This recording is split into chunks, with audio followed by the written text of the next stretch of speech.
Hello, everybody. Our second session is titled New Concepts and Theoretical Imperatives, Intersectionality, Feminism, and Gendered Identities. It's a pleasure to welcome our panelists, Anjali Arundekar, Associate Professor, Feminist Studies, and Founding Co-Director, Center for South Asian Studies, University of California, Santa Cruz. Tina Campt, Owen F. Walker, Professor, Humanities and Modern Culture and Media, Brown University, and Visiting Professor, Art and Archaeology, Princeton University. And Naminata Diabate, Associate Professor, Comparative Literature, Cornell University, and Senior Fellow, the Africa Institute, Sharjah. The panel is moderated by Nidhi Mahajan, Assistant Professor, Anthropology, University of California and Santa Cruz, and Inaugural Fatema Mernissi, Postdoctoral Fellow in Social and Cultural Studies, the Africa Institute. I would now like to hand over to you, Nidhi. The discussion today will focus on new theoretical constructs that have emerged in the aftermath of the postcolonial or older constructs that have been shaped by it. These are exemplified by concepts such as intersectionality, feminism, womanism, as well as gendered identities, which have been revised or reintroduced in the light of the impact of postcolonial studies.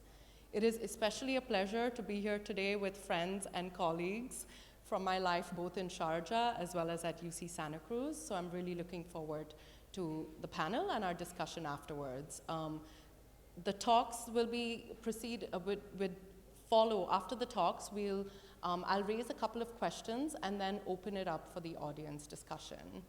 I think we should wait a little bit again, just a couple more minutes because people are still coming in since the last panel went over. But the first speaker will be Tina Campt, Owen F. Walker Professor, Humanities and Modern Culture and Media at Brown University, as well as a visiting professor in Art and Archaeology at Princeton.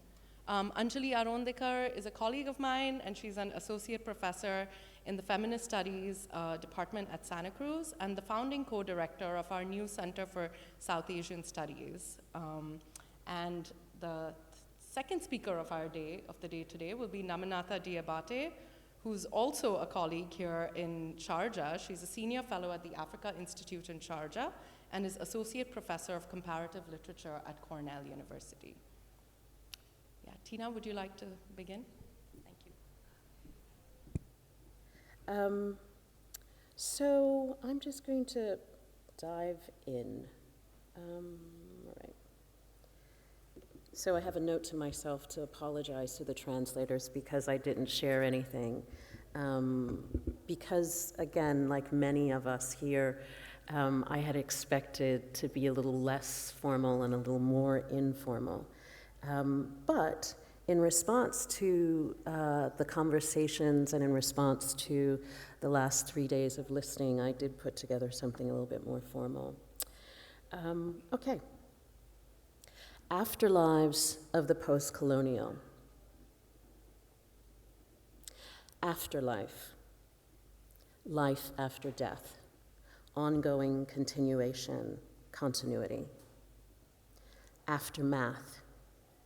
The consequences or after effects of a significant, unpleasant event. Enduring impact. Half-life.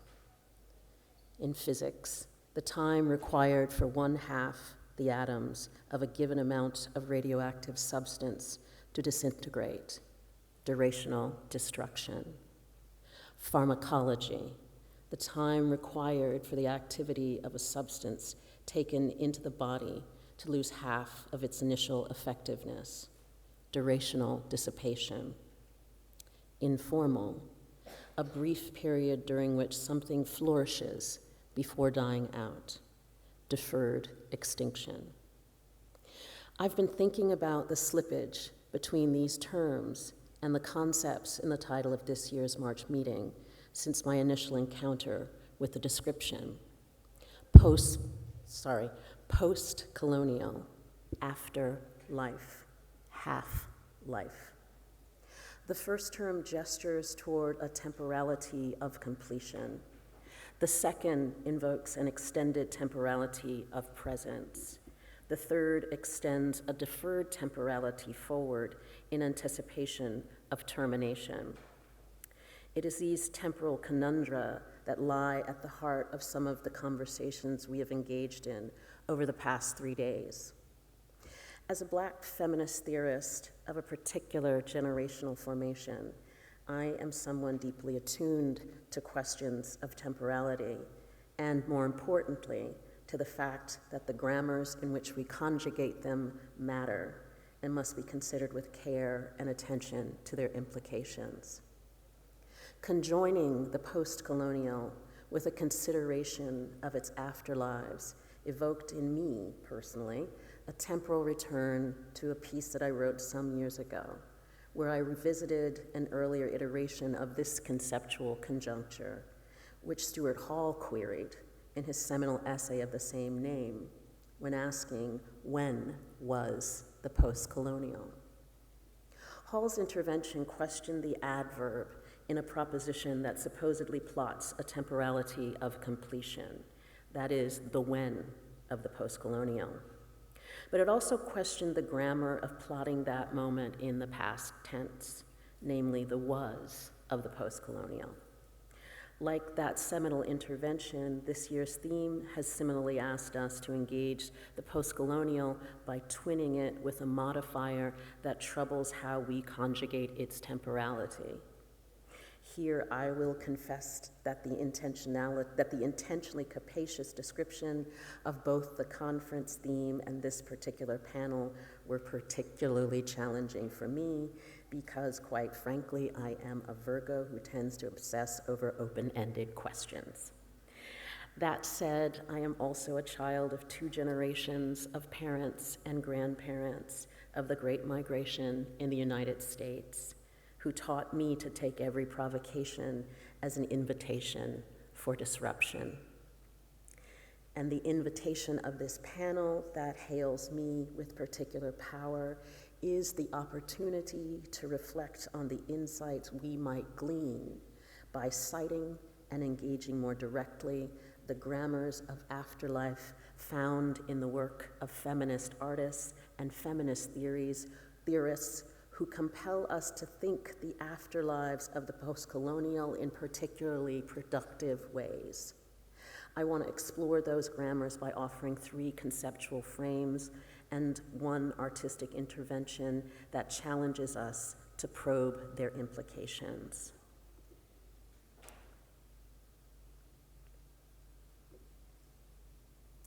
Afterlife.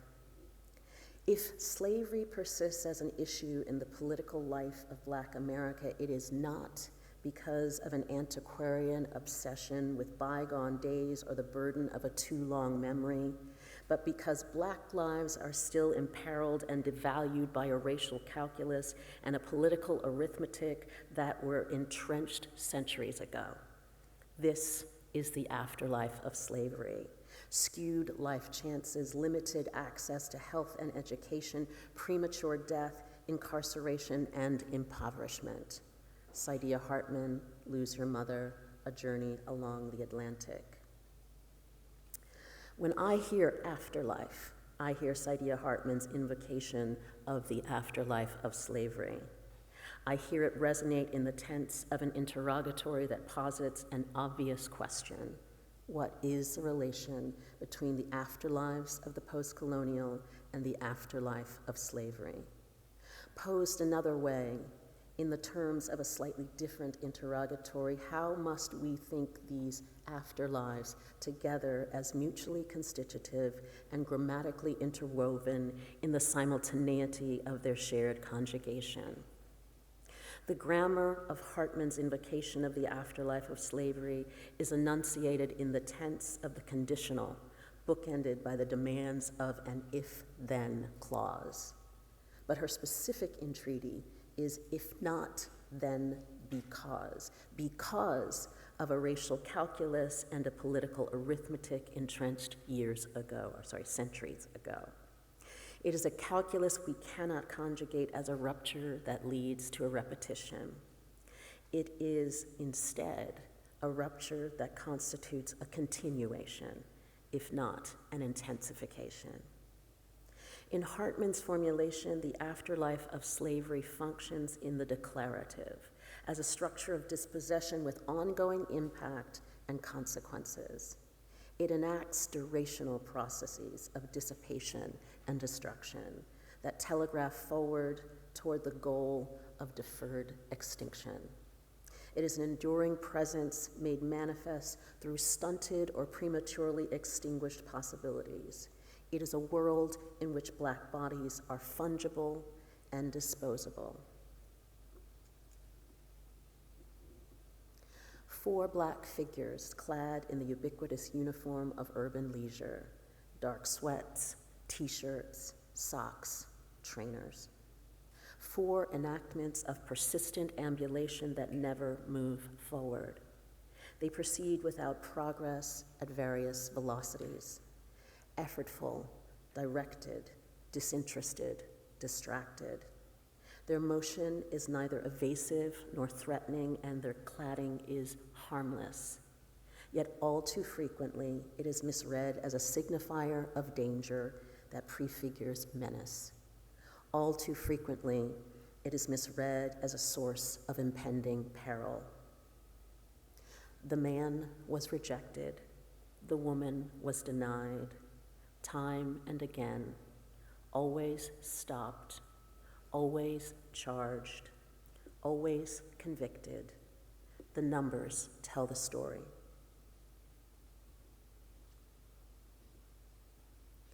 Wake work. To be in the wake, to occupy that grammar, the infinitive, might provide another way of theorizing. Rather than seeking a resolution to Blackness's ongoing and irresolvable abjection, one might approach Black being in the wake as a form of consciousness.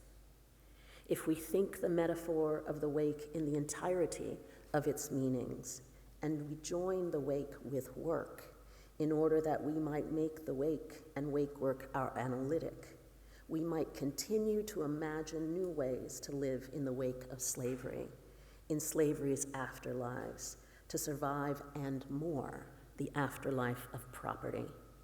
In short, I mean wake work to be a mode of inhabiting and rupturing this episteme with our known, lived, and unimaginable lives. With that analytic, we might imagine ourselves otherwise from what we know now in the wake of slavery. Christina Sharp, In the Wake, on Blackness and Being. When I hear the afterlife of slavery, I hear it harmonize with Christina Sharp's articulation of wake work. I hear her insistence on occupying the grammar of the infinitive and her conjugation of Blackness as being. But Black being in the wake is ontology as consciousness. Black being in the wake is also epistemological. It requires wake work as an analytical practice of meaning-making that creates new epistemes, which simultaneously rupture and regenerate. Wake work generates strategies for living in the wake of slavery and opens a space for living otherwise. They pound their chests with eyes closed in silent grief and deafening grievance. They pound, take breath, pound, exhale, pound, breathe, pound, exhale. The Black bodies of those who mourn intersperse with scenes of the theft of Black breath and the theft of Black life. It cuts again to the sound of real life loss, narrated in a voice of eerie calm and astonishing restraint. She records her loss as she attempts to calm the perpetrator of the violence she witnessed seconds before. She refuses to embrace that loss. She refuses to accept the randomness of its occurrence. Yet the dread in her voice belies her knowledge of a calculus that makes her impending loss so tragically probable. She intones the relations of Black bodies whose motion was stilled by brutal force. Kindred and kin, child and carer, lover and confidant. She intones their ages, male and female. She records their dates of passing, dates that reference a spiraling serial temporality of community loss. Her rhythmic recitation mirrors the pace of a heartbeat, the pumping of an organ extinguished too soon. Her calm litany echoes that of her distressed sister. Her declarative sentences deliver an accounting of loss rendered in a chilling grammar. In her 2016 video installation, People of a Darker Hue, the celebrated African-American artist Carrie Mae Weems delivers a visual conjugation of the calculus of Black bodies in the wake. Weems's 15-minute video engulfs its figures in the blue tint of the law enforcement uniforms that serve as their persistent menace, as the persistent menace of Black people in the US and elsewhere. But Weems's poetic recitation is a litany of survival. It is an account of grief and grievance that mourns loss through a rhythmic recitation of names interlaced with a recurring refrain. Always stopped, always charged, for reasons unknown. It is a repeating sonic ellipsis that echoes the persistent precarity of Black life. Okay, now I'm going to switch to the actual video, which I'm going to need help with.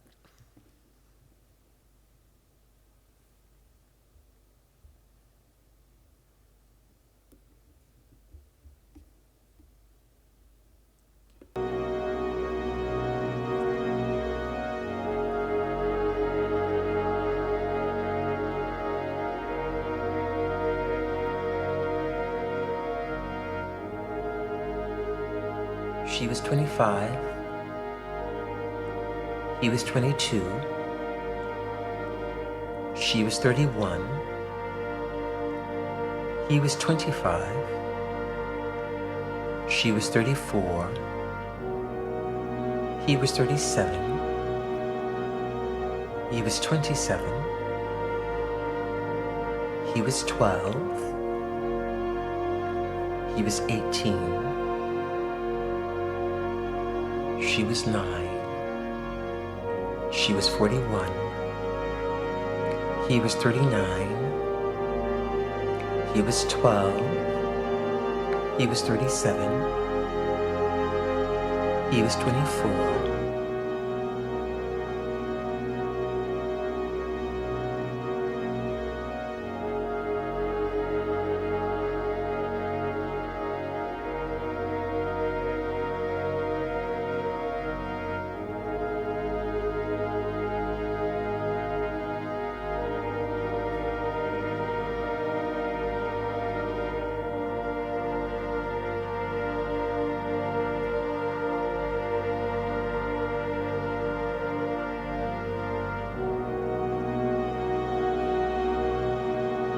She was a mother, a sister, a daughter, a wife, a mother, a child.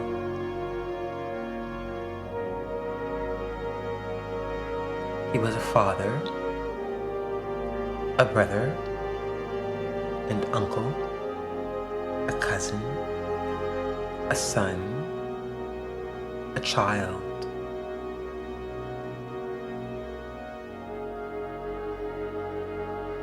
He was 37.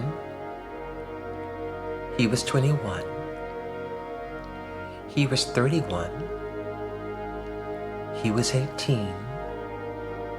He was 12. He was 14. He was 17. He was 18.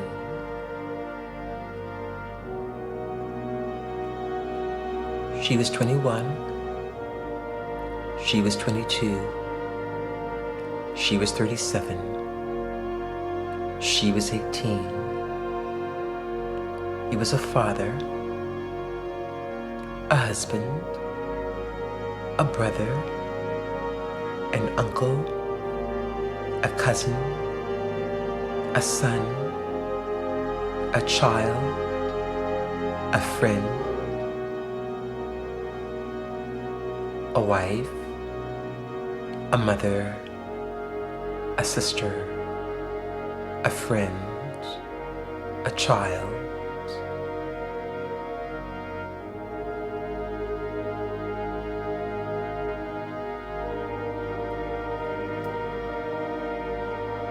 He was trying to get out his ID and his wallet out his pocket, and the officer just shot him in his arm. We're waiting for back. I will, sir. No worries. I will. He just shot his arm off. Told him not to reach for it. I told him to get his hand out. You told him to get his ID, sir, and his driver's license. Oh my God, please don't tell me he's dead. Please don't tell me my boyfriend just went like that. Keep your hands where they are, please. Yes, I will, sir. I'll keep my hands where they are.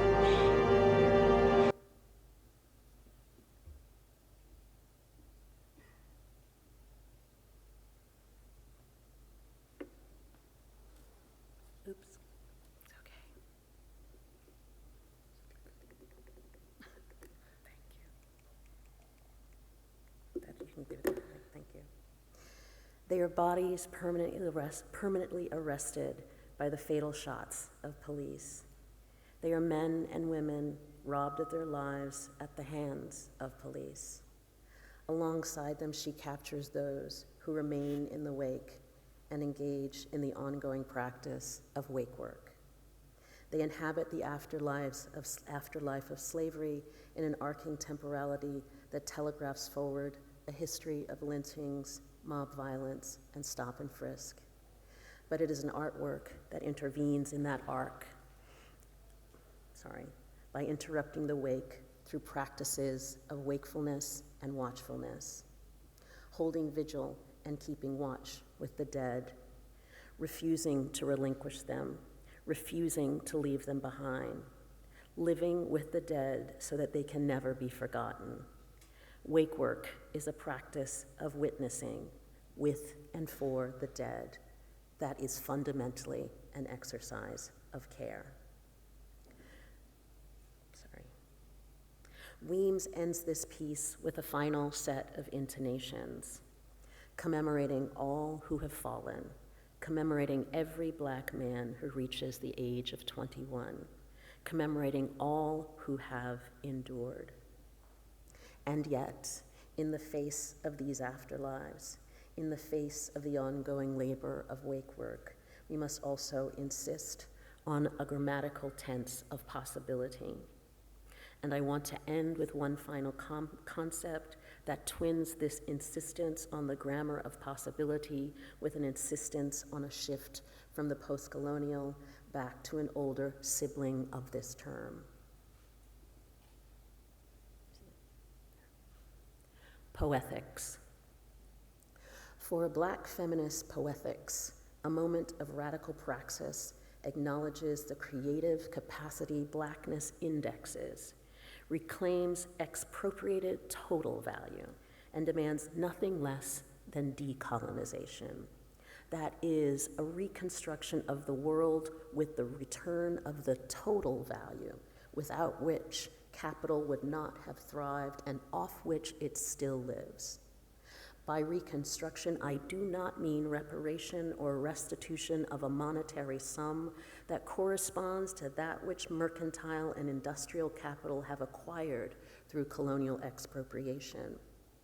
Decolonization requires the setting up of juridico-economic architectures of redress, through which global capital returns the total value it continues to derive from the expropriation of the productive capacity of the slave body and native lands.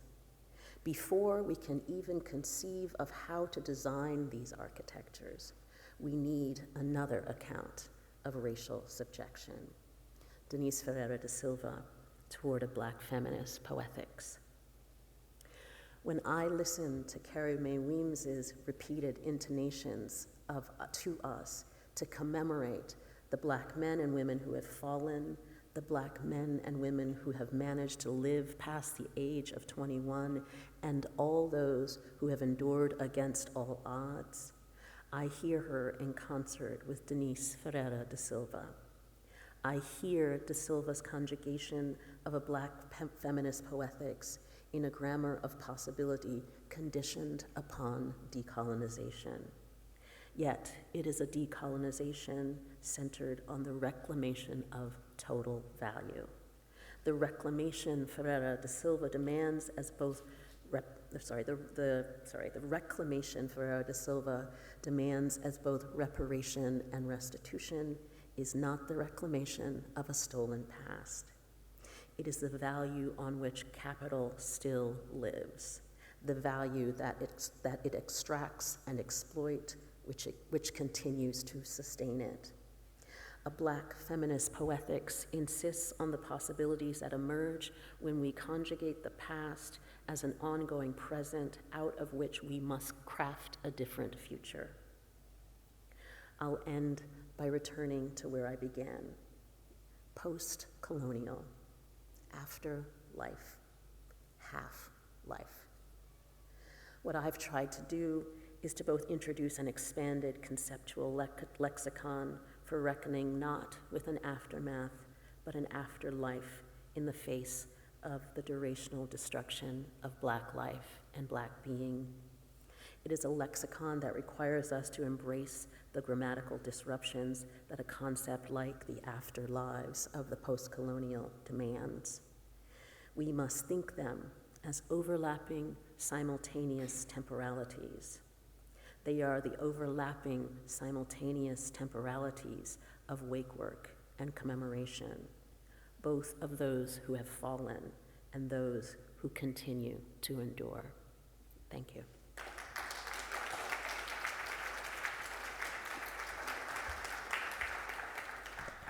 Thank you so much, Tina. Our next speaker is Naminata Diabate.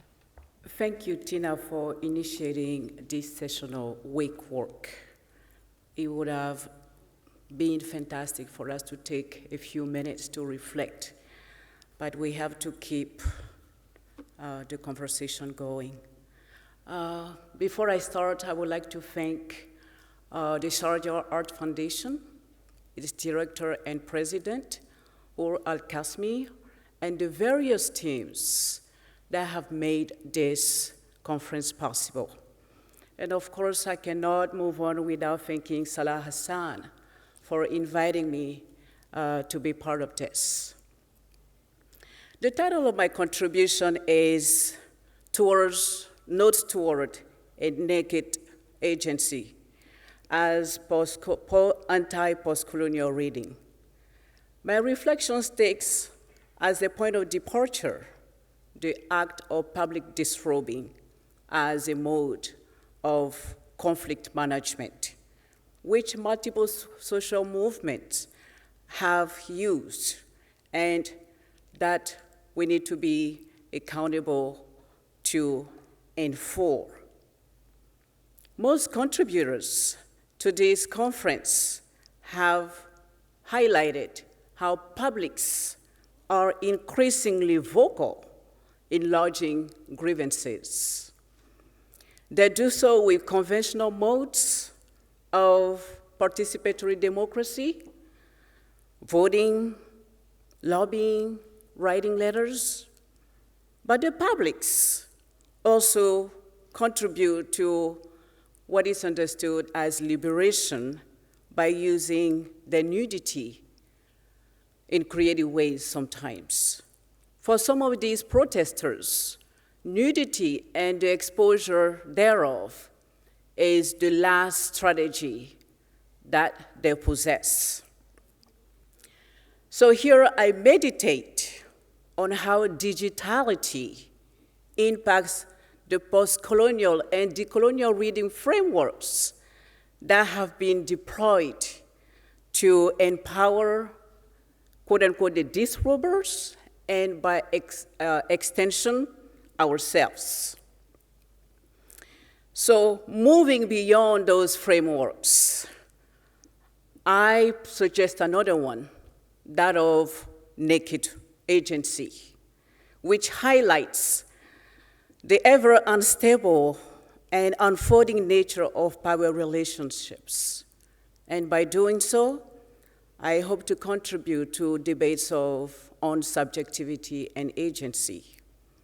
Some of you may be thinking, oh, one more concept. I hear you. There is a fatigue of neologism, for which I apologize for subjecting you to one more. But I think, you should turn to the organizer, especially Salah, because he's the one who called for this by titling our panel, New Concepts and Theoretical Imperatives.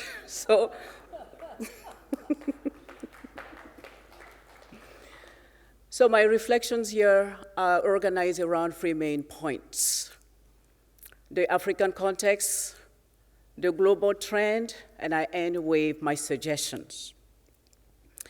In July 2022, hundreds of female protesters in Nigeria occupied Texaco's export terminals and properties, holding hostage 700 American, British, Canadian, and Nigerian workers by threatening to get naked. The women demanded employment for their families and basic infrastructures, such as roads, hospitals, water structures, and electrical systems. Given that this was about oil, of course, the international community was exposed to the news. And eventually, the oil companies agreed to negotiate with the women because the standoff went on for 7 days, leading an Associated Press journalist to claim, quote, for the women, what started out as a model of desperation ended with a victory. Asked about the abilities to take men hostage without guns or heavy artillery, a spokesperson for the women said, quote, our weapon is our nakedness, close quote. In this drama of desperation, contestation, negotiation, within an extractive logic, mismanagement of natural resources, three major questions arise. What is African nakedness on the global stage? How do we read notions of victory and weapons? And how enlightening can postcolonial and decolonial reading strategies help us in this context? Although the Nigerian strategy inspired others, including protests against the 2003 US invasion of Iraq, it also fits into a global trend. Since the 1990s, insurgent disrobing has proliferated worldwide.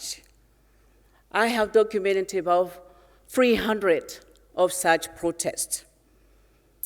And the questions that the protesters raise include globalization, capitalism, HIV/AIDS, Black Lives Matter, animal rights, the rise of Donald Trump, and even COVID-19. The proliferation of the act shows that it is less the last resort of oppressed minoritized groups than it is a global response to two major factors. Precarity, which Judith Butler calls the politically induced condition of maximized precariousness for populations exposed to arbitrary violence. And the state of exception along Gambin here, where life is abandoned to corporate greed and stripped of most political and legal rights under the pretext of security.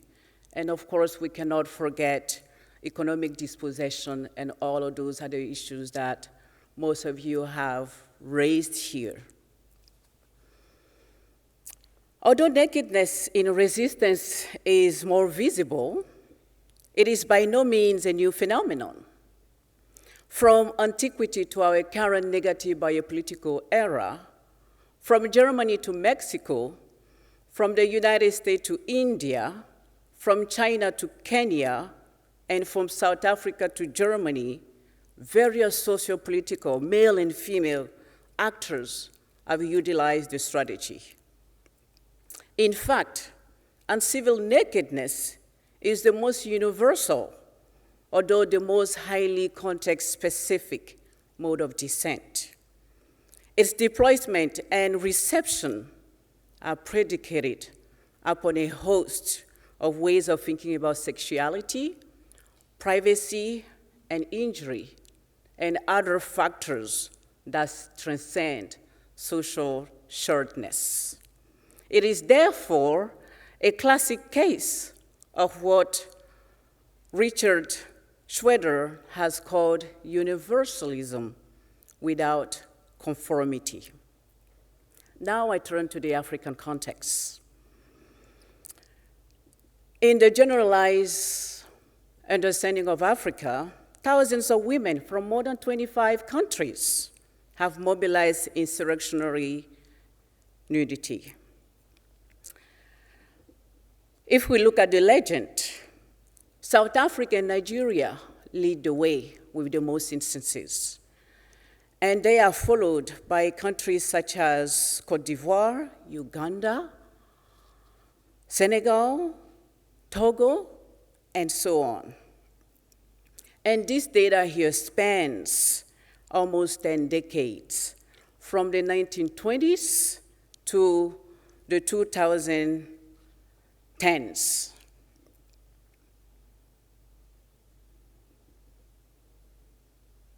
I'm just giving you a moment to look at the spiking numbers in the last 2 decades. This proliferation of naked protests on the continent has also inspired artists, filmmakers, visual artists, literary fiction writers, and narrative and documentary filmmakers. So these are some of the images that have come up to bear witness and to help us think more deeply about the affective dimension of nakedness in protest. And what I'm calling attention here are the illustrations.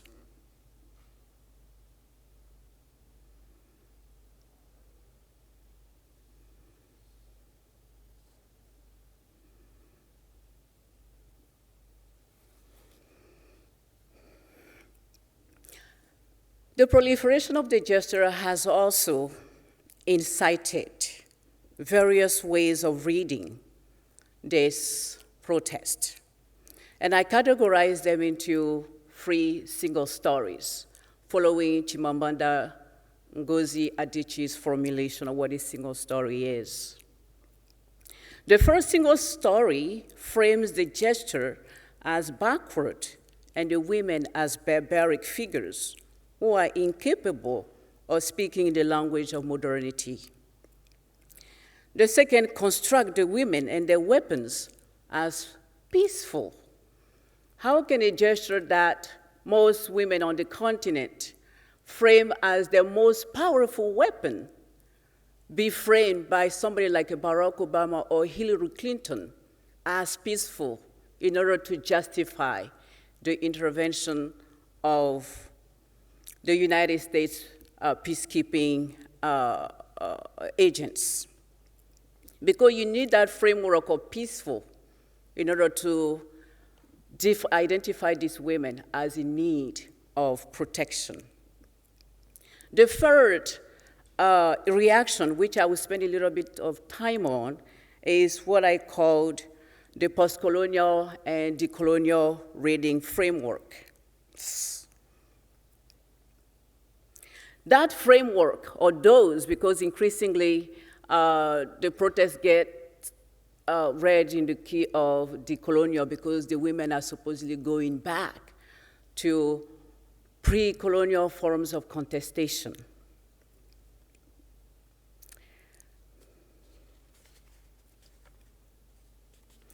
So in that framework, in exposing themselves through ritual cursing, the women are said to be unleashing the forces that reside in their bodies, causing their male targets a myriad of misfortunes, which include impotence, infertility, incurable diseases, and even literal death. It is the purity potency of the gesture that makes men, according to those postcolonial readers, the most feared of all female resistance strategies. This is what the 2011 Nobel Peace Prize winner Lima Gbawi was alluding to in the documentary Pray the Devil Back to Hell. Gbawi, the Liberian peace activist whose threat to strip naked in 2003 contributed to the end of the 14-year Liberian women civil war, which created almost 1 million refugees and cost approximately 1/4 of 1 million deaths, says this. One, the peace talks were in Ghana, and the Ghanaians hold strongly to their traditional beliefs. Sorry for the Ghanaians here. Those are not my words. And the men at the table mostly came from indigenous backgrounds and also held strongly to indigenous beliefs.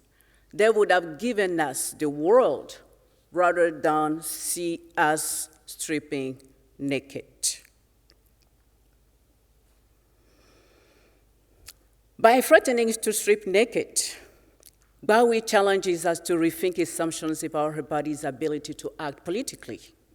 Her phrase does demonstrate her unintentional, because this was not premeditated. It just happened, in the heat of the moment. So an unintentional refusal to comply with the demands of modern and normative modes of prosecuting grievances. However, several scholars celebrate figures such as the Nigerian women and Gbawi as sovereign subject. So the well-meaning postcolonial and decolonial writing back logics in attempting to correct the disempowering images of women in local and global media also fall victim to single reading methods. So the framework uncritically upholds this method of contestation as uniquely celebratory. To support the claim, they rely heavily on the cosmological and spiritual logic that supposedly underpins the ritual cursing, consigning just the ritual to a timeless tradition and preventing it, denying it, the possibility of change and enrichment. Not to mention that those religious meanings were often collected during the colonial era by white male anthropologists and ethnographers. Such a reading was marshaled in the 2011 feature documentary, The Naked Option, A Last Resort, in which the historian explains the potency of the gesture. Note that the documentary features some of the women who participated in the 2002 event in the Niger Delta.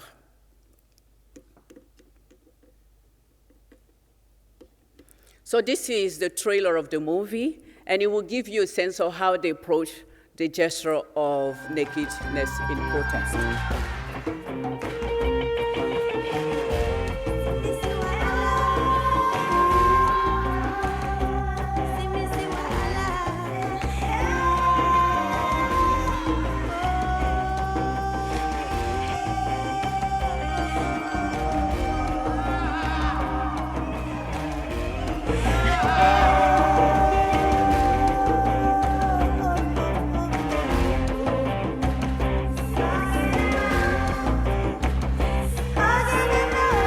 Niger Delta is in crisis. Oil pollution, air pollution, gas flare, and the oil companies and the federal government are directly involved in all of this. The women of the Niger Delta, they have systematically watched their sons and daughters killed by security forces just to allow the multinationals to take away the oil.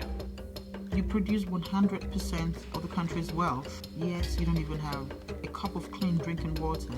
All their waters are polluted. No fish grows there anymore. They are all dead. Since when chevron come, my children they hungry, my husband they hungry, my brothers they hungry. They're all the same, but Shell is the leader. Shell operates as a state within a state. Shell is a country all on its own in Nigeria. When this awareness have not come to us, they really cheat us to death, the company. They cheat community to death. Since the oil companies have refused to respond to the men, we feel it is time for the women to step in. If women organize to carry out anything, they are unstoppable and devastating. They have taken everything that we own. We must take it back. In the year 2002, because of the long deprivation, the community women then staged a protest.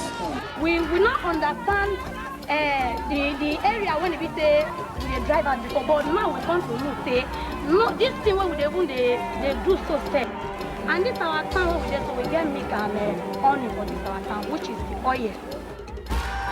If anybody goes and says stop the functioning of the flow station, it's daring government. And when you dare government can decide to flush you out by force.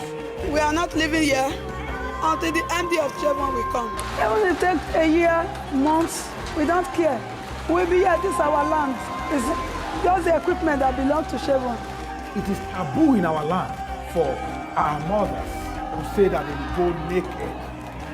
That means that every means of protest has failed. We go naked, we go there on naked, because you people want me to suffer, and the way to see from inside, you cannot take like that. Fear them.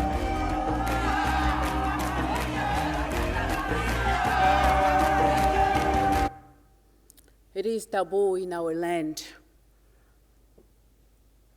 The strategy of last resort, and the way the lady said, fear will come. What does it mean taboo in a globalized world? What is our land? How does that matter when the digital sphere intervenes? In addition to casting the gesture in the key of spirituality, the frameworks that I mentioned before seem oblivious to the backlash against the gesture, which ranges from legal threats, slander, humiliation, verbal attacks, and even murder. Taking seriously this backlash, alongside a relentless wave of slippages, inconsistent responses, and misappropriation, I suggest another logic, that of an anti-postcolonial reading logic, which I call naked agency. And there are more factors that we can think about. The cultural and ethnic diversity in African cities, the faster disintegration and kinship networks that afford the women's target a certain kind of agency, and of course, sharing affordances of the internet and how it prevents the women from predicting the outcomes and readings of the gesture. More specifically, as image of the women's nakedness travel through time and space and across media, platforms, languages, contradictions develop as to the texture of the agency, which is both emerging and subjected. It is that account that I hope to capture with the term. This dynamic can be understood, the one of openness and closure, in terms of the conversation between African local cosmogonies about exposed bodies, Africanized political institutions, and dominant account of nakedness and extractivist logic. So to end, let me circle back to the 2002 threat in the Niger Delta. Over the years, news reporters and commentators have continued to meditate on the event and its implication for naked protests around the world. Mediated genres such as movies and visual arts and stage performance have also reimagined and restaged the event. So as the initial performance takes various forms. Here, Cruz as well as shades of meanings. The number of its stakeholders also increases as the dissemination of these forms implicates all of us as readers, viewers, witnesses, commentators, and more. Thus, we all become participants in the meaning-making regardless of the women's initial intention. So to close, by thinking about defiant disrobing in the key of spirituality in African cosmologies, as postcolonial and decolonial readers have done, we need to uphold another understanding of African, because their understanding is one that upholds the claim of African exceptionalism. Such understanding sets African women's bodies and nakedness apart from others, denying the former the privileges of sharing humanity. Those postcolonial and decolonial reading logic are not fully serving us. Instead, they continue to lock us in the sterile struggle with the colonial. Thank you.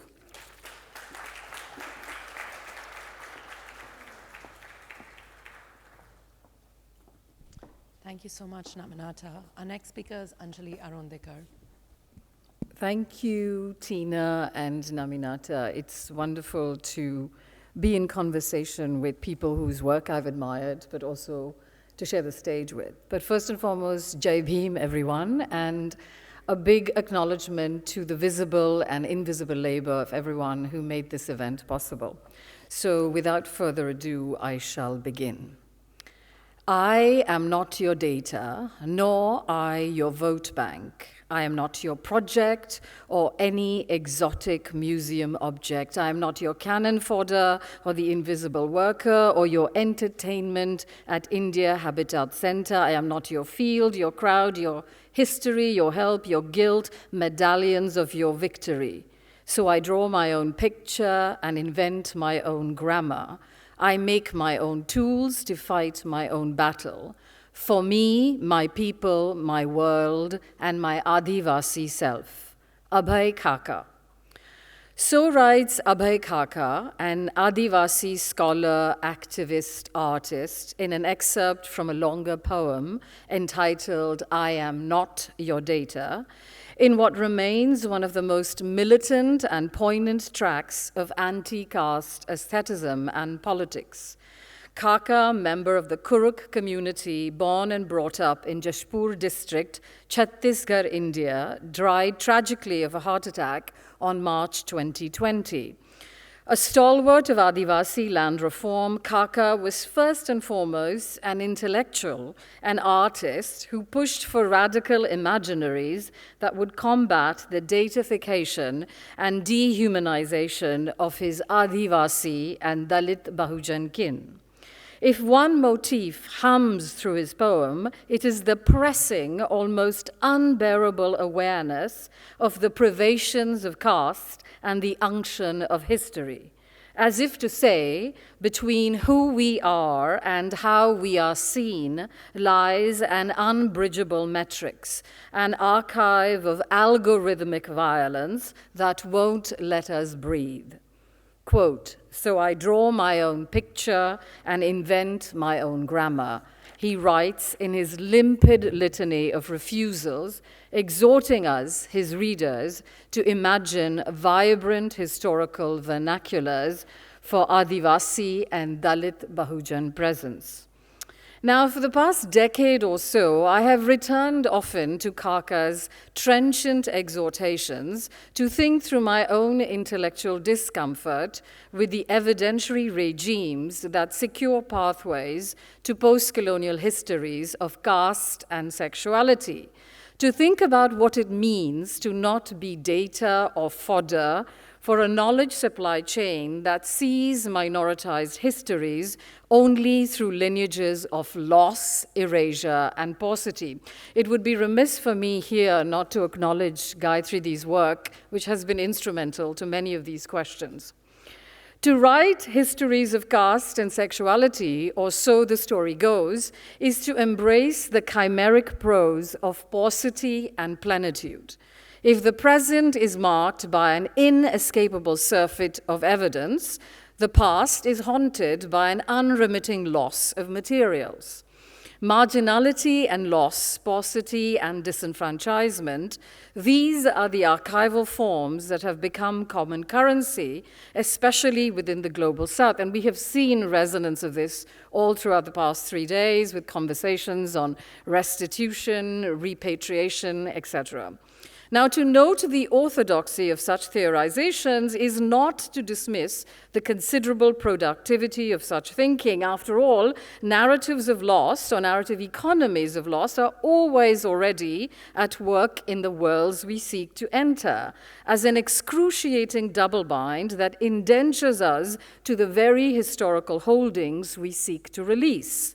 In the face of the casual brutality of dispersed global suffering, there is nothing spectacular to report about loss anymore.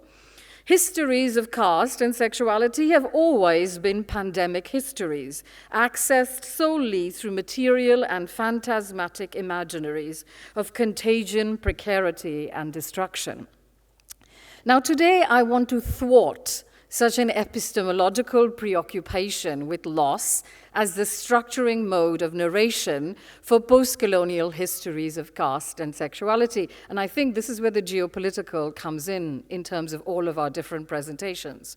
To fix caste or sexuality within such archival vernaculars of loss and paucity, while politically exigent, is to elide alternative historiographical models, to bypass imaginative histories full of intrepid archives and acts of invention. At its most ambitious, I'm going to propose 2 sets of ruminations to you today. 1, what if we are to shift our attention from the archival recuperation of sexuality and/or caste as loss to understanding them as sites of abundance? 2, what are the archival forms and effects that emerge from such a coupling of sexuality and caste with abundance? Now, to enter histories of sexuality and caste through an imaginary of abundance is not to invest in and stabilize a new knowledge economy of plenitude, or to slide into plodding literalizations, oh, there's more, mislaying in the process the messy misalignments the concept of abundance lugs along.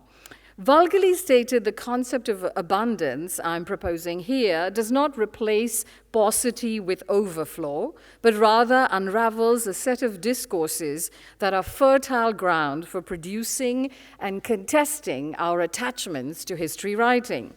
Now, one way to pass the concept of abundance here is to see it inextricably linked to the histories of caste-oppressed, minoritized collectivities as a historiographical orientation that challenges the narratives of their constant devaluation. And obviously, this is not the question that I'm the only one asking. These are questions that have been asked in indigenous studies, in folks who work in histories of slavery, refusing the mandate to show and tell. To prove that we exist. What historical forms does abundance take when we turn to subaltern peoples and past? How do such forms of abundance fall outside historical interest and preservation, especially given, as we have seen, the constant refrain of restitution and repatriation? Now, my turn to abundance is less a seductive alternative to the evidentiary mandates of datafied histories of caste and sexuality. Rather, it gestures more to the shifting demands of such a history, iterating and circumventing its ubiquitous claims at the same time.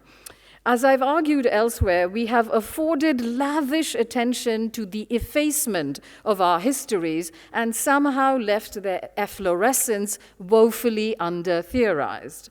To summon a history of abundance is not to be restored to representation under continued occupation, but to be set adrift upon more intrepid economies of meaning, sometimes harmonious, sometimes dissonant, that come together to upend genealogies of recuperation. Perhaps such abundance leaves us inarticulate, or we are daunted by the weight of its promise. It might be time to heed the call and set our subjects free.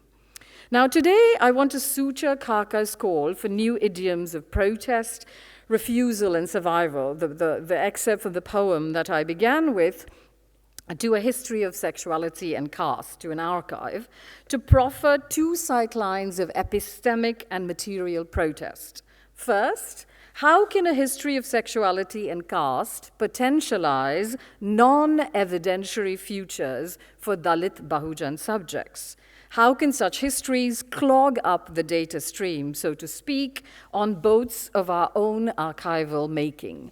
Secondly, what happens if we turn to a theorization of radical caste politics, of Bahujan imaginaries, as abundance, as visions that cull the creative fury of the Bahu. The Bahu in Bahujan means expansive, of lower caste subjects. The term Bahujan is, of course, of Pali Buddhist lineage and refers to a lexical register of transient caste diversity in present-day South Asia. It is not just an Indian term, but is mobilized by the Indian state. So there are different terms that fall under the category of Bahujan. There's scheduled castes, Dalits, scheduled tribes, Adivasi, indigenous, Shudra, other backward castes, cutting across religion, languages, and geography. There's very little historical clarity around the mobilization and stabilization of the terms, and also very little clarity about the first political mobilization of the term Bahujan. Some scholars argue that the first known usage of the term appeared in Vitthal Ramji Shinde's often quoted Marathi manifesto Bahujan Paksha, which was published in 1920. And Shinde's mandate was to figure out a term for a political party that he wanted to start, which would oppose Brahmin hegemony. But he didn't want to center Brahmin, so he didn't call it the anti-Brahmin party. He decided the Bahujan party was a more inviting term. Now, Shinde's words invite a pragmatic expansion of an anti-caste vision that is more inclusive of lower caste people, that it still is wedded to an electoral politics, to vote banks, the thing that Khaka warned us about. As we can see in post-colonial India, there is a very taut and tense and very important election that's happening in Uttar Pradesh right now, which will determine, in many ways, the future of authoritarianism and fascism in India. So many Dalit scholars have sort of refused this thinking of Bahujan only as an electoral project, and have invited us to think it more as an epistemological project that does not repackage caste oppression through vote banks, but rather thinks about the idea of Bahujan as a kind of way to forge supplemental histories that incite and dissolve their own diminishments. Now, what can we make of a Bahujan archive of caste and sexuality that I'm going to take you to that is an abundant ecosystem of all of these questions, at once imaginative and real, less a record keeper of lost lives, but more a potential epistemology of how we know, translate, and amplify our relationship to the past? Let me turn now to that abundant history. Section 1, RIP. Return if possible. July 14th, 2019. Tumhi kai karta, madam? Sorry, 2009, pandemic amnesia.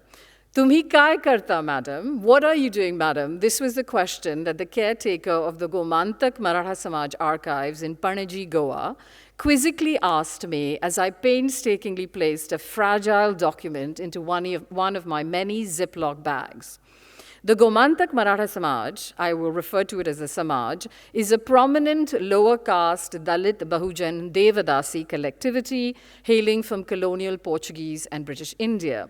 Devadasi, as many of you here know, is a Sanskrit term literally meaning a slave, dasi, of a god, master, and or prostitute, and often seen interchangeable as courtesan, sex worker, etc. Gomantak refers to geographical roots in Goa. Maratha is a very messy caste and regional term, and Samaj translates to both collectivity, society, and or community. Now, established as a community formation by Devadasis and their kin in 1927, in Goa and Maharashtra, which are western states in India, it officially became a charitable institution in 1936.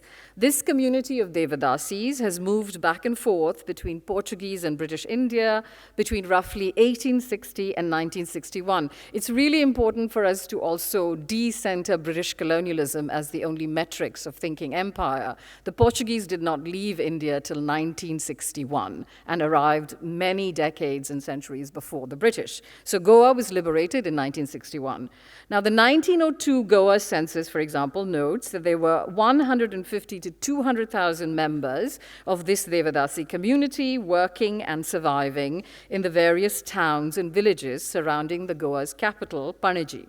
The Samaj, this collectivity of Devadasis, continues its activities to this day, and most importantly, has maintained a community of over 100,000 registered members. Often referred to as Bharatatil ek aggressor Samaj, an aggressive community in India, this Devadasi community has been routinely lauded by the left and right in India for its self-reform and progress. So the most obvious example of anyone here who follows Hindustani classical music is people like Mogubai Murikar, Kishori Amonkar, and also Lata Mangeshkar were part of this collectivity and had very fraught relationships to their own caste imaginations. Now, let's go back to the story I began with. What are you doing? Bemused by my attempts to preserve rare archival materials from this Samaj that I perceived as being damaged or open to loss, the caretaker's question, what are you doing, signaled an unforeseen twist in my orientation to archival research. For her, the preservation of these rare archival materials was of little consequence. After all, as she sternly reminded me, this was an oversaturated archive, so full it seems that it struggled to manage the constant production of new and diverse materials. Here, the return to a history of caste and sexuality was not through a call to loss of object and of materials, but rather through ordinary surplus. When asked about the potential loss of valuable historical materials, because the materials were being lost as I opened them. The materials were dissolving, the paper was being destroyed. The response from the archival custodian was one of mirth and consternation. For her, the risk of archival loss is more ek hasaichi goshta, a laughable matter where the preservation of rare archival materials is of little consequence. We have more materials than we need. Zaruri peksha jasta, she added, sharing her head in amused exasperation at my continued insistence on the looming dangers of archival loss. To this day, she reminded proudly, new materials continue to enter the Samaj with little effort being expended to either digitalize or republish older, more fragile materials. As the caretaker of the Samaj archive reminded me, there's no dearth of materials, and as such, no inheritance of loss. Rather than safeguard against the inevitable destruction of fragile archival materials, the caretaker's obiter dicta folds archival surplus into an unexceptional consistency. More materials, we are told, keep coming in. They don't last, but they keep coming in. Archival abundance here does not merely signal a surfeit of materials, but more a deliberately enhanced and embraced historical project. In all its ostensible substance, we have so much, zaruri, more than we need. The Samaj archive displays an errant materiality that remarkably eschews the exigency of preservation. I'm going to show you some images from there. The caretaker's disinterest in the reproductive preservation of the Samaj archives, for example, through digitalization, which is the mandate these days, equally stanches cherished roots of aspirational value. The digitalization of minoritized archives, we are endlessly reminded, and for the most part, in rightly so, safeguards against the risk of lost value, especially within the treacherous landscape of postcolonial worlds. As such, the Samaj's lack of investment in digitalized pasts and futures speaks further to an almost counterintuitive embrace of archival abundance. a refused relation to the valued reproductive imperative. In contrast to the imperative to immure and preserve materials through digitalization, the Samaj archive appears instead to be focused on the sustenance of an archive whose abundant productions negotiate an unexpected pathway to futurity. What remains instead is the promise and failure of archival recuperation, the looking for and a queer historiography about found archival objects that are so plentiful that one must look askance. Now I will show you the images. This is a very textual archive, and I usually don't work with visual materials, but oftentimes when I talk about these materials, people are very suspicious that I'm making it up, and that's the point. So let me go there. So I will begin with a very dodgy cartographical error, but many people don't know how small Goa is within this is a very traditional 19th century map of Bombay Presidency, and Goa is the tiny place on the west coast. Now, I'm going to show you few images from the Portuguese archive in Lisboa, which present this collectivity, which are very scarce. There's very little material in the official archives, but there is an efflorescence of materials in the archives of the Samaj itself. So these are the sort of images you would see in Lisboa, which are very standard, exoticized images that more of you who are skilled in visual vernaculars can talk about. It's a very staged image. This is the way in which these Devadasis, who were also called bailadeiras, were depicted in standard sort of Portuguese exotic album ethnographic modes. This is another standard example, which you see, and this is the genre in which it stays. Now let's shift a little bit to the Samaj archive. There might be people here who read Devanagari, so this is the first constitution of the Samaj, and you can see that weird quotation from Tennyson, ring out the old, ring in the new, and this is basically says Gomantak Maratha Samaj Mumbai, Sthapana 1927. I want to show you images from these archives, not to prove that there's so much, but to show you how the stylizations of the archive are focused on form and not on content. Meaning, this collectivity recognizes in the late 19th century that they need an archive to have a history. So they make stuff up. Right? So if you look at the archive, there's a lot of material in there that is fake, meaning it is strategically placed in there to create an aura of reading and presence. This is, again, rules from the Gomantak Samarara Samaj. What are you supposed to do in a meeting? So they move from the serious to the absurd, like don't stamp your foot in annoyance, to maintain hygiene, etc. This is the certification of registration, which allows it to be a charitable institution, which is required. Now, this is an image from the Samaj, which, if you look at the first image we saw, which is of the very staged image, this is a calling card of a Devadasi from the Samaj, and at the bottom it says rendezvous. Now, you'll notice this woman looks quite bored. She's staged in a very different way. The background is clearly theatrical, and you find an endless amount of cards of these women in the archives, very much like the cards you see littered around Sharjah, which promise massages and sexual chores. So I'm sure many of you know what I'm talking about. This is a standard image of a journal that the Samaj has continued to produce since 1927, which is called the Samaj Sudharak.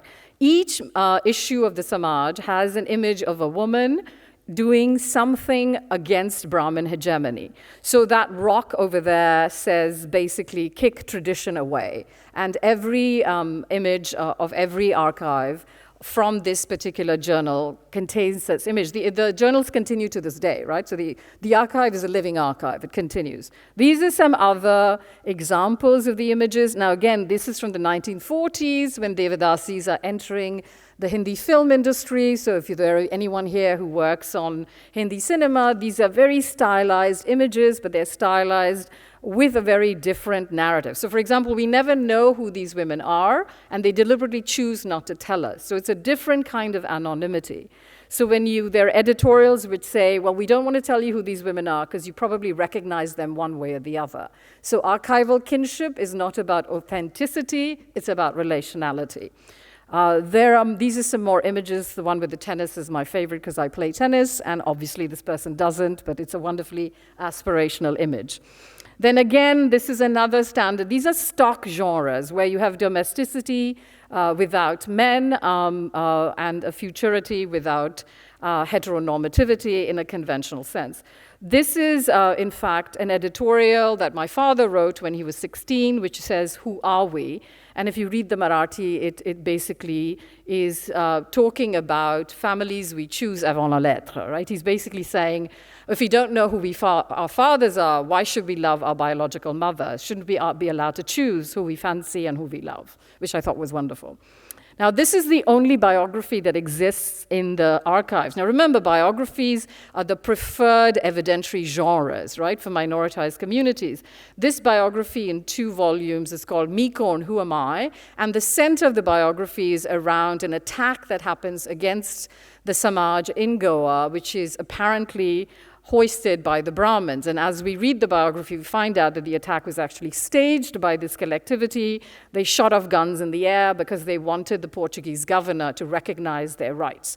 So if you look at the Samaj archives, there's a lot of humor around how they conned the Brahmins. But if you look at the archives in Lisboa, this event is registered as an actual event which led to rights and representations. So again, to give you a sense of it. Now, I'm going to just show you this one thing, and then I will wrap it up. This is a Mrityu Patra, which is basically, and I'm going to leave that as I read the rest of my. Mrityu Patra is a will of sorts, and it's a will written in Portuguese on the left-hand side, so if there are any folks here who read Portuguese, on the right in Marathi, and it is written by a Goan Devadasi who has nothing to give, but she uses the genre of the will to basically write an imaginative biography of herself. Again, a genre stylizations. Now, a second notable feature of this Samaj is their corruption, and you might have figured that out now, of endogamous structures of sexuality and gender that suture caste to power. Endogamy, as many scholars have argued, founds colonial and post-colonial histories of society in South Asia. A violent structure of caste and conjugality that scaffolds sexuality into zones of domestic and patriarchal containment.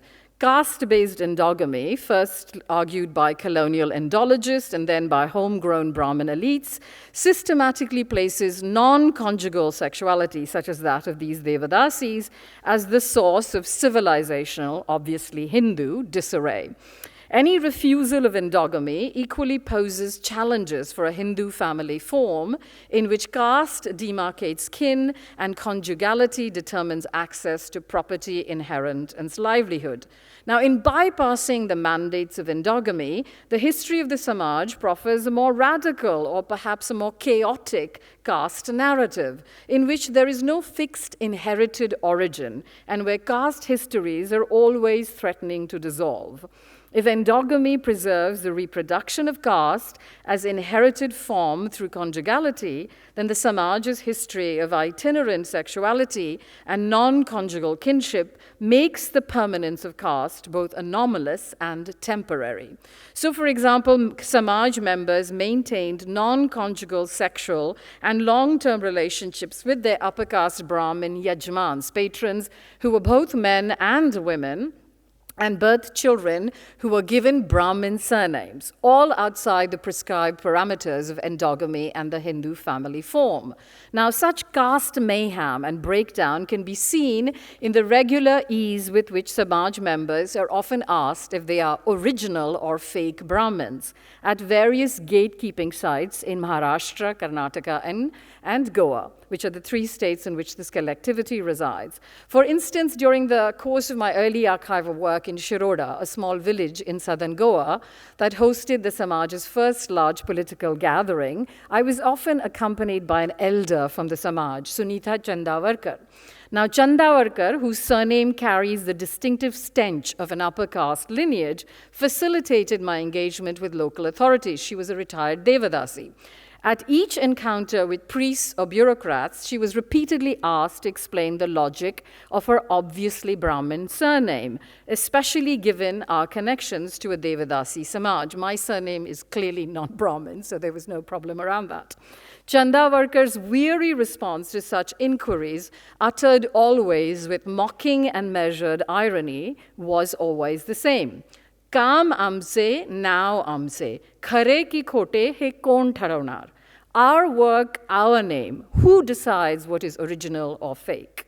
Now, to conclude, there are two extraordinary features that make this historiography of the Samaj noteworthy for our understanding of post-colonial histories of gender, caste, and sexuality. It is unabashedly celebratory of its past and present history of sexuality, a counterintuitive form, and it is the only Devadasi community, a minoritized community of Devadasis, that has maintained its own extensive and continuous historical archive. Unlike the familiar histories of loss that accompany the excavation of minoritized lives that I began with, the archive of this collectivity offers a radically different relationship to the past.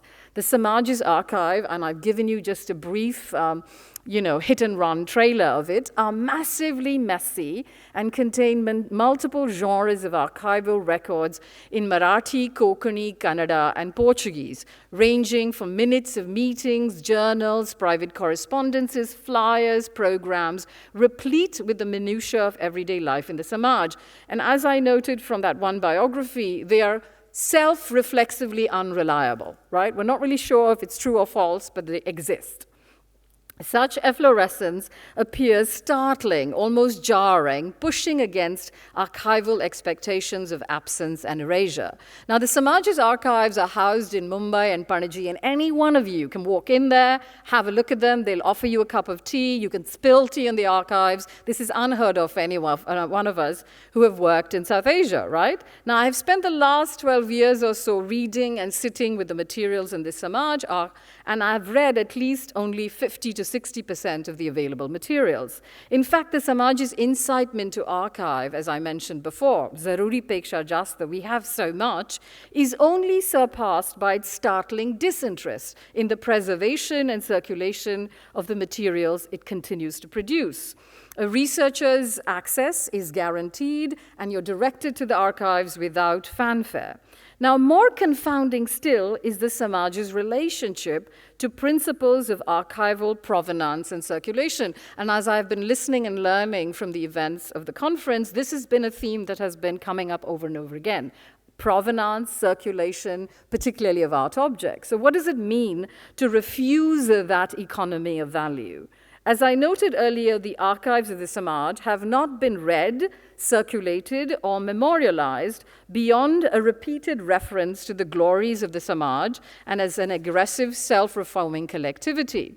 Such a historical elision is particularly telling because there is no mystery surrounding access to the archives, no governmental bureaucracies to accommodate. So everybody knows of this collectivity, but because the materials are easy to find, no one wants to write about them. In the story of the Samaj, we thus have an archival surplus that repeats itself in a historical calculus so minor, so unspectacular, that it does not appear to excite historical recuperation within post-colonial worlds. As a historian colleague once asked me with great exasperation, why is this not a failed archive? If it has not been read and is so evidently available, surely there must be nothing there. A good archive, after all, and this is my addendum, as we know, must be hard to find.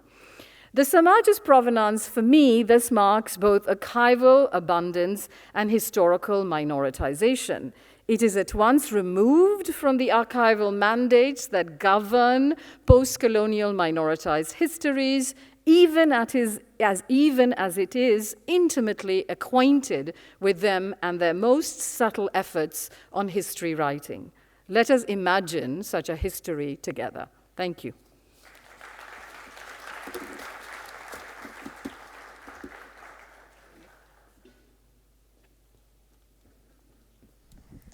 Thank you so much.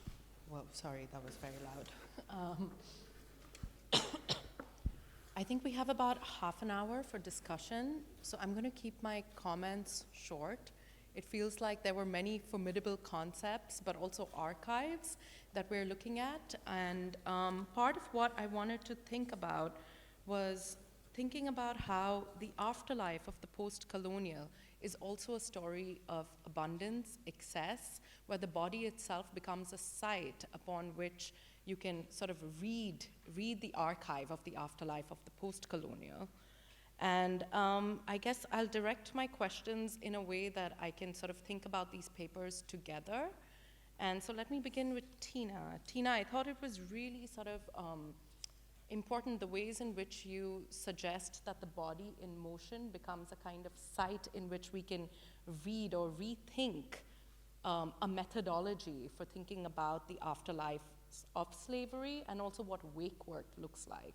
So I was wondering if you can expand on the notion that the body in motion, I just realized that that rhymes, but that the body in motion is the site upon which documentation of police violence, but also of the moves that artists are making in actually documenting them as a site where you're not only kind of moving away from linear notions of how this afterlife actually functions, but playing with time, and the body becomes a site of that, right? And I think there's something in the creative ways in which people are moving, or in the images that you showed where people are moving, that is suggesting that with a play on temporality, but also a play on what an archive might look like in a context that is has been written about in terms of the losses that Anjali was talking about.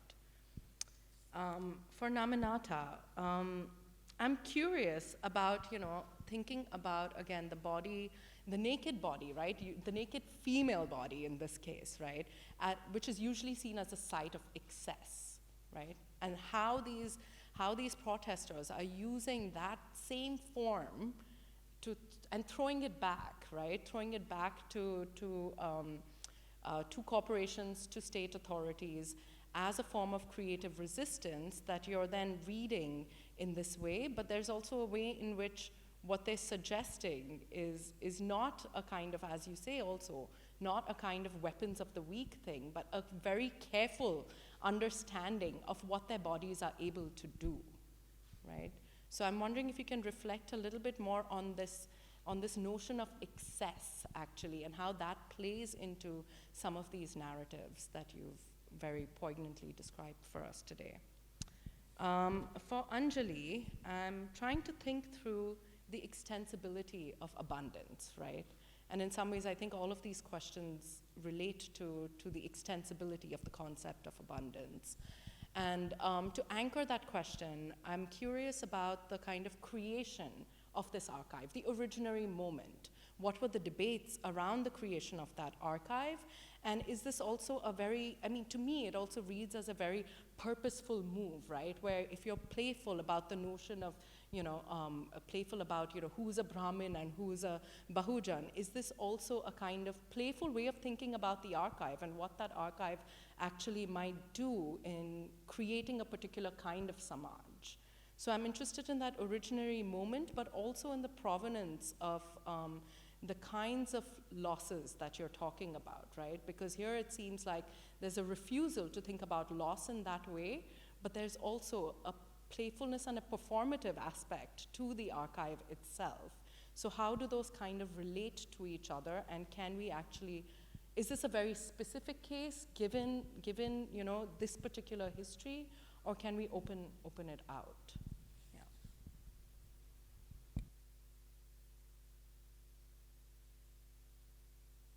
These on? Yeah. I guess that I would just parse your question a little bit more, because one of the things that I'm interested in is the arrested movement of bodies, and the fatally arrested movement of bodies. And so when you're asking me to think about bodies in motion, or the ways in which bodies are set in motion by artists, to capture something about, to archive a history of the afterlife of slavery. you know, I'm resisting the idea of the archive. I'm resisting the idea of the archive because it is so fraught with the capacity of, its capacity to allow the processes of witnessing that Christina Sharp is talking about in relationship to wake work. That, you know, as historians, we have struggled over and over, historians of dispossessed peoples, that, you know, our job has consistently been to actually reclaim that archive, but reclaim it for what? And reclaim it toward what end? And there's part of me that, at this point in my career, wants to be able to move beyond the archive. And that's I would say the primary reason that I've moved towards engaging with artists, because they compel a particular kind of witnessing that I think that the archive militates against, even in those moments when we are able to intervene in it towards very, very different ends. So I'll leave it there. Yeah. Thank you, Nidhi. I think I can think of access from various standpoints. One of them will be how the circulation of images and news of nakedness in protest often exceeds the women's intentional goals. The second one will have to do with the impact of the digital, how social media platforms obsessively and exceedingly circulate images of naked protest. For example, last week there was a protest in northern Kaduna, that is in Nigeria, where women are stripped half naked against insecurity, the massacres that they have been subjected to since the beginning of Boko Haram insurrections. And then over the years, they have been protesting naked. And increasingly, we are having access to images and videos of those protesters. As soon as the protest starts in northern Nigeria, immediately you have access to it on Twitter and various platforms. So what do we do with that access, that obsession to share, to know together, to participate in quote-unquote liberation? So we can think about also the question of access in terms of the ways in which nakedness and sexuality concepts are understood. There is an excess in our assumption that we know what nakedness is. There is also an excess in the ways in which we think about sexuality. So I'm thinking about excess in those three manners. Thank you, Nidhi and Tina and Naminata, for your responses. I get asked that question quite a bit, and I'm glad you asked me. I'm interested I would say I'm more a theorist of epistemology than anything else. So for me, I'm interested in thinking about geopolitics as epistemology and not as exemplar, right? So the story of this archive can be the story of any archive if you think of archives as non-evidentiary, right? Which is what I became interested in this. I mean, this is not a biography, this is not a hagiography. I'm interested in what kinds of habits of reading, particularly, and I think this is the tension here, Tina, which I'm glad you pointed to. I think we have to be more robust about South-South conversations. I think we presume shared vocabularies of oppression, which we do not have. So I think, when we talk about South Asia, when we talk about Africa, which is, depending on which part of Africa you stand, depending on where in South Asia you stand, depending on where you think about the African diaspora, the origin stories are radically different, right? So the origin stories of slavery, as my comrade Indrani Chatterjee has argued, are radically different from the story of Atlantic slavery. So we don't begin with negation, we don't begin with loss. So this is less a kind of, I'm not invested in decentering anything. I'm invested in what happens when, to use an old deconstructive mantra, repetition and rupture, right? Well, what happens when we... So for me, this archive is interested in thinking about moving outside the language of caste humiliation. So for example, there are lots and lots of stories of caste humiliation within these archives as well, but they're always tinged with an understanding and anticipation of what value that caste humiliation has in order to prove I'm Bahujan, right? I get asked all the time, how are you caste oppressed? Show and tell, right? So what happens if we refuse that mandate? And I think that's for me, and I think that's why the humor of this archive to me is wonderful. It's been taking me a long time to finish the book, which I just finished, because I was trying to figure out how do I translate that humor and the tenor of that humor within that context. So I would say you talk to any of Dalit historians, Adiva, they'll say, yeah, there's plenty out there, right? We just don't know how to read it because we are looking for something. A good archive is always hard to find. So this is not about the idea of the archive. There's no attachment. It's about archival pragmatism, which is very canny, and instrumentalized to create a different economy of value. I don't know if that answers your question, but that's what I would say. No, thank you. We have about 20 minutes, so I'm going to open it up to audience questions. The first hand I saw up was Suraj's. Over there.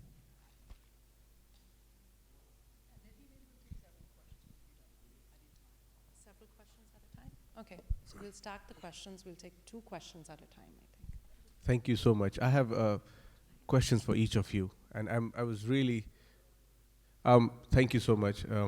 I have questions for each of you based on the presentations, and I will go with Anjali, Naminata, and Tina. Within the, I'm kind of suspicious of simple categorizations. But also I value categories of political protest that has historical genealogy. And I think I loved the way you are assimilating history of caste and sexuality. I think that's such a strong glue to argue and to force one's imagination in many directions. And in this, the idea of Bahujan becomes as majority, comes really from the idea of welfare or well-being. This is the Buddha who says Bahujan Hitai, Bahujan Sukhai. And that's the kind of mantra that, and I think in Buddha's Bahujan didn't exclude anybody, right? But in political sense, it really becomes the majority. And it's very interesting in Indian context. Anjali is talking about the minoritization process that we see. The minority Brahmin, about 3.5%, is the Ubermensch of the kind of caste system and the cartography of South Asia. And the majority are basically fighting against minority, as opposed to minority fighting. And so that's a paradox, right? Because we don't fit into the minority, especially looking at the Bahujan. I would like for you to maybe help us think about, I'm also asking very pragmatic question. Naminata, you ended your presentation with this, I'm not sure if it was refusal, but you said not decolonial, not post-colonial.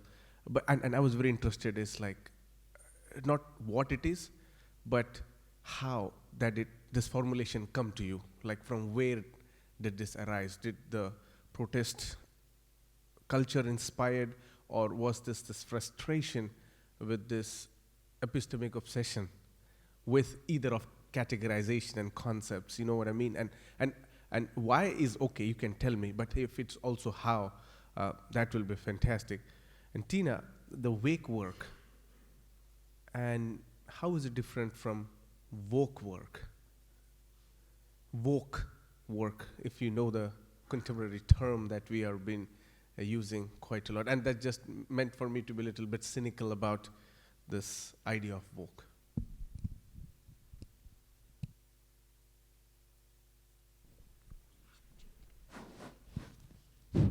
Shall I go? Yeah, okay, thank you. Thank you so much for all of you. It's really like very inspiring for me to hear, because exactly what Anjali said, the difficulties of finding resonance, but also to stay with them in mourning through Tina's work. And I want, especially Tina's work really made me to see, I mean, I always imagined it, how difficult to understand different contexts, but also how it's necessary to understand. So in that relationship of difficulty and wanting and my own pursuit, at least individually, also as a scholar, through reading and all of this possibility of access is also not enough, right? Like for me, it's not enough. There is a difficulty in making that. So sometimes out of frustration, it would make me cry, but also out of empathy, it would make me cry. So at least in that level of common sense, then there is a possibility of perhaps a connection.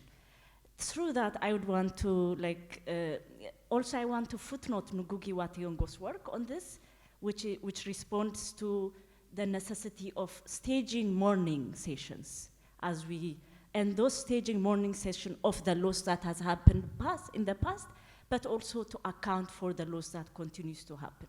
So I think that mourning work is very seeking a methodology of how we integrate the outside life of academia with the inside life of academia, which Naminata kind of said probably even as a gesture of silence or anywhere.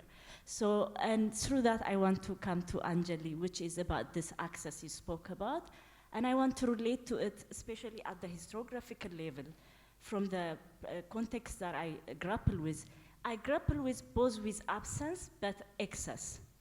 Absence because of war and all of these things that has happened in a context, and which kind of made the archive to be accessed in a very different manner by different class of people who have different type of ideological dispositions and way of reading. And through that, I'll come to Naminata's question, which is, but also an excess of presence of protest, presence of litigation, presence of all of those subaltern voices, if you like. So how do you want to reconcile these two? But and in for Naminata, my one question is, how about the afterlives of those protests and the question that were raised? Are they delinked and we have absence, or do we have a certain continuation of backlashes, including from the state, the corporate? And I think there is an element of class in the way in which anti-colonial or decolonial reading is happening. Let's say it class. Sometimes I think there are an element of usefulness in that analysis. Thank you.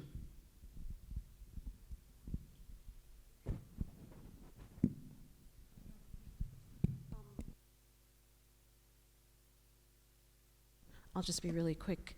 I think that woke work is about mobilization, and I think that wake work is about historicization. They can work hand in hand, but I would not try and conflate them. I would actually try and appreciate their distinctiveness and how they might potentially reinforce one another.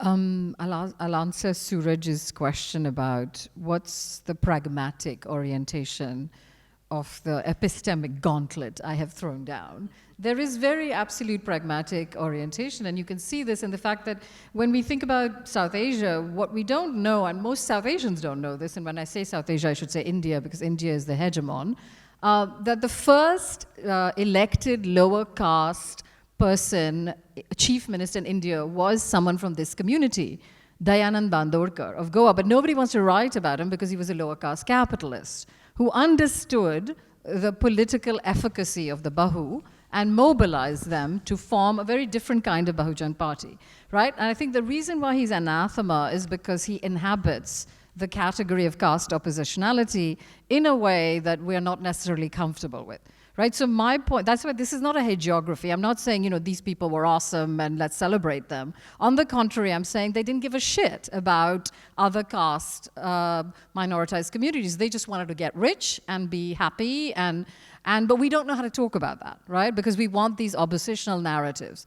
So I think our challenge as Bahujan people is to find epistemic diversity, right? And mobilize that epistemic diversity within political, pragmatic platforms. And I think that's why the caste census is making our Brahmin brethren very nervous, right?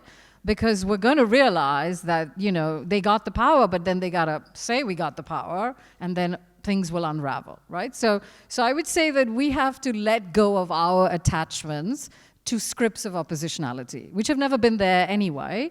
But I think that's why the Samaj is very interesting to me, because it's not an exemplar of exemplarity or purpose, it's an exemplar of epistemic chaos, right? And that's what we need to meditate on a little bit more. Let me answer your question, which is, very central to my work. My first book was very invested in this dialectic of absence and presence that haunts, our archival projects. In this particular project, I was more interested in how archival forms, archival objects accrue value, which is something that we have been talking about. And I wanted to think about value in a different economy, right? And I think that's where this material, and of course I have to again give props to Gayatri Tai for the Rani of Sirmur essay, which is in an extended version in the Critique of Postcolonial Reason, which sort of forced my generation to really think about those questions in more robust ways. But thank you for your question, which requires further, and we shall chat over tea. Thank you for these questions. Yeah, to Reggie. The reading frameworks that I alluded to here are both existentially frustrating, but also intellectually frustrating. Because you were just talking, Anjali, about our obsession with oppositional narratives. But I don't think that those have ever served that. Either images of African women nakedness are celebrated or they're disparaged. Is there no in between? I also know that we have the question of nuance fatigue. The idea, we have to be nuanced. I understand that, but the oppositional rhetoric, the script doesn't work. Let's take, for example, since Professor Spivak is here. When I teach Draupadi, that she translated by Mayashvita Devi, when we look at the final scene, when Draupadi refused to be clothed back in order to confront Senanayak and his acolyte. And I look at my students reading that text and just sitting there like that. I have them read it again out loud. Because they read it at home, supposed to have response papers, which they write brilliantly, and they come and say, no emotions. Okay, let's read the passage again. And they just read it. Senanayak looked at me. I'm like, stop. So why am I bringing this? I'm like, if you were to look at this, how can you just sit there and look at Draupadi defying Senanayak and others? So it's in that moment that I talk about the journey. Mahashvita Devi wrote this, and depending on the kinds of audiences that the text meets, it can elicit fantastic, productive responses, or it can meet silence and boredom. So what do we think about Mahashvita Devi's agency? So it's really in those terms. The accruement or accrual, I think that's the word in English, of various stakeholders as the image and as the story gets restaged in various forms. How do we account, how do we conceptualize the effect of that journey, that body in mobility? Just to end, thank you so much for your question, Netsu. Yes, there is a question of class, because typically it's understood that women who disrobe in anger in Africa are from working class communities. That's true. In the majority, that's the case. But we also have students, college students. We have professionals of all levels and educational backgrounds, but for some reason, the rhetoric still gets reduced to women of rural, indigenous backgrounds. So that's very frustrating. And it was really that frustration that undergirded the book that I wrote, Naked Agency. I have to go to the hospital to get my knee looked at, okay? So if I suddenly get up and rush off, don't think I'm doing something, some protest. You know, I'm so glad that you brought up Draupadi, because I can give you a tiny bit of information which I think will amuse you but also interest you. It has just been taken off the syllabus, okay, of, I think, Delhi University. I'm not sure, not my own university, but they wouldn't interfere in West Bengal, right? This is just a joke between Anjali and me. But at any rate, it's been taken off the syllabus. Do you know why? Because, of course, I can't say this is correct. This is how the citizens speculate, the radical citizens, as it were, speculate. It's because the Hindu Nationalist Party wanted the Dalit vote. So if texts were being taught where Dalits are being oppressed, then they wouldn't imagine. I mean, isn't that a certain kind of detail that you would like to have next time you teach it? But there is something more. You know how they talk about digitization. You know how they send academic citation indexes? As a result of this taking off the syllabus, because I translated it so I see, the reading of Draupadi has gone up more than I think, like totally, I mean, it's being read now more than anything else I've written, okay, because the government took it off the syllabus. But there is another point in there which is very interesting, and I wanted to talk about it also, Tina, to you, the creolity there, because, you know, these folks are taking over English. You know what Draupadi says. You don't see it in the English, you see it in the Bengali. She thrusts her breasts in the face of Senanayak, and she uses the most familiar form, tu, kar, and she's using the word counter, hey, counter kar. And what is counter? Encounter. Encounter, which is the police word which disguises the fact that they were actually illegally killed before any kind of charge or anything. So Draupadi actually doesn't just show her body. She actually uses her breasts, especially because they're in front, right? Very pragmatic. And she engages this is of course fiction. Fiction can give us the experience of the impossible, to have that Freudian quote. And so what it does do is show the subaltern as creolizing the language of the other, addressing in the most familiar form, saying, counter kar, encounter me. In other words, that's the wonderful moment. And you know, that's also the moment of Christina choosing the infinitive. Because if you because what is actually given as poison is turned into medicine, right? That's one of the things that we do. And the infinitive is, of course, the petit nègre, not Creole, but the kind of French, so-called French, used by the French imperialists toward the black folks who clearly can understand French, can speak French, because the subaltern is much more multilingual, as we know through experience, much more multilingual than we elite are. And so the petit nègre was, everything was in the infinitive. So to an extent, this, to welcome this into a kind of active creolity rather than keeping it in that, it's not even pidgin, petit nègre. So therefore, it seems to me that that kind of intersectionality, interactive kind of approach to us, I've thought of this reading Christina's text, that choice of the infinitive actually sort of undoes into a kind of creolity, which for me is the most powerful moment. And Anjali, just one small thing, you know, the whole situation of the Devadasis is very different in Odisha. And I believe you may have read somewhere that thanks to Cloak and Dagger work, which was helped by Naminata Devsen, she had fantastic connections. And the relationship between Odisha and West Bengal is very sort of cultural imperialist kind of stuff. I'm myself from West Bengal, right? So I was fortunate enough to encounter the person, cancer-ridden, who was supposed to be the last Devadasi in that Odisha context. They lived in the temples. They were very, very different indeed from the wonderful story that you were telling of the Goa situation. And, I talked to her and so on. And of course, her son was accompanying me. And the situation of the sons is also very different, but not so different about we don't know who the father is, therefore.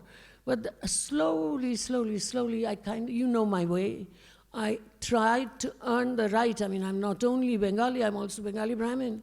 So I tried to earn the right to have his trust. So finally, I was able to ask him, tell me what the difference is in the way your mothers danced and what became the Kalakshetra, Annie Besant and so on and so forth, what's now given to everyone as Indian classical dance and crap like that. So, I mean, mind you, I think that's fantastic dance. I'm not knocking them. But what the guy said to me, you may have read this, I think I wrote this somewhere. What the guy said to me was, when our mothers danced, they improvised. In other words, it was really like in Indian classical stuff, like democracy, choosing to behave in certain ways within pre-given rules. That's a kind of democratic model. That's how it was. So he said that they improvised, whereas once this was taken and made into Indian classical dance in those Kalakendras, they became completely formulaic. So, and that's the one it's like Ravi Shankar's daughter playing North Indian classical music according to a score rather than the improvisation. So to an extent, I would say going from there, old deconstructive move, but deconstruction did teach us something. I felt the more you spoke, I felt that this is what an archive is. To an extent, what it's really telling us is what an archive is, rather than, something that is at the same time a fantastic send-off of the archive. And so I would really, this is fantastic work, Anjali, I really would like to think together with you. Luckily, it's Bengali is kind of understandable with Marathi and Gujarati somewhat if you're good at languages. So I would really like to talk about this with you in the sense of how this norms, let's say, archive fever. It would be fun. So I'm sorry I spoke at such length, but you really, I was so excited by your panel. It's a fantastic panel. Thank you very much. And really, the visuals that you showed, it was, I don't know, it was, okay? Thank you very much indeed. Would you like to quickly respond? All right, I think this is, well, our time is up, so this is it. We can take some questions, we don't have time. Yeah? Okay, so maybe we can just stack a couple of questions and then you can take the discussion out to lunch, basically. I see a question over there.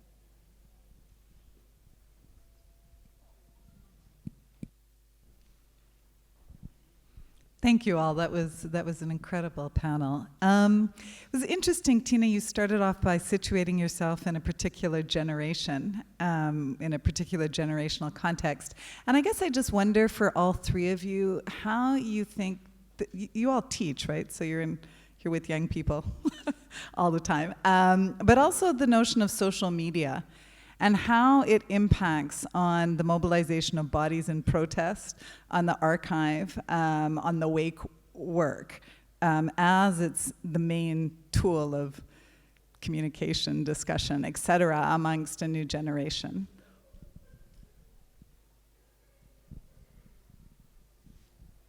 last questions? Nope. So yeah, I think we can just end there. Thank you. Sorry, there's one more.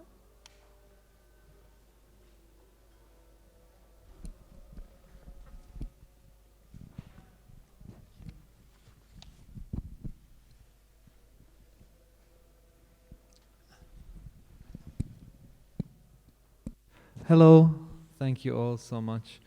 I suppose my question has to do with a certain kind of mobilization of humanism in Tina's presentation. This kind of like the voiceover in the film, which was very much about being a brother, a cousin, an age, a human, right? And I think it was interesting, it was really interesting to have that then sort of dialogue with Naminata's presentation, where the body was exposed, but it was so much in excess of just simply the reduction to a kind of human life, right?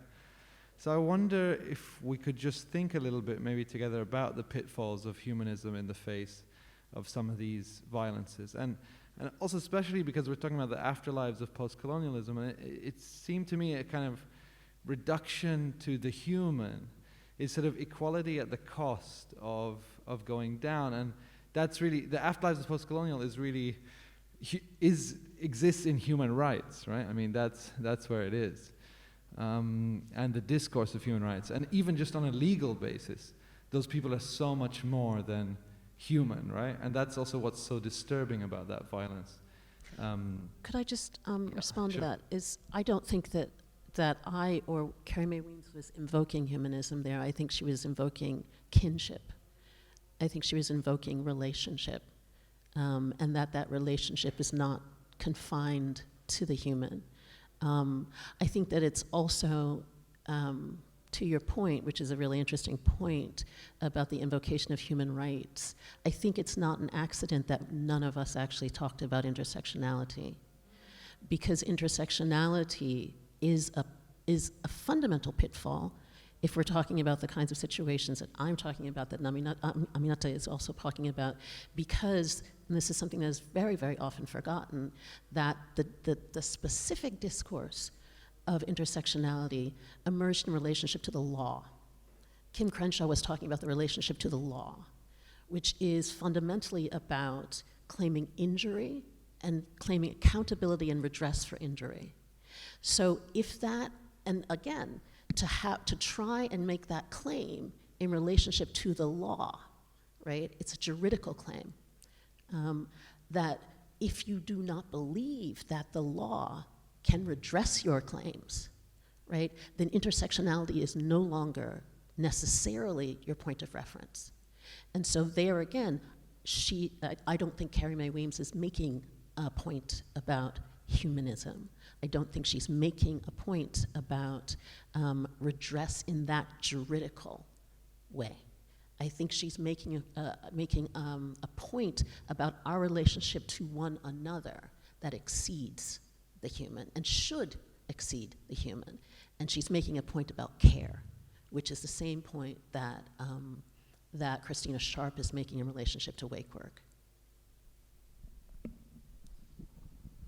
Well, thank you. I wish we could continue this discussion, but maybe we can take it outside. Thank you very much. It has been a pleasure.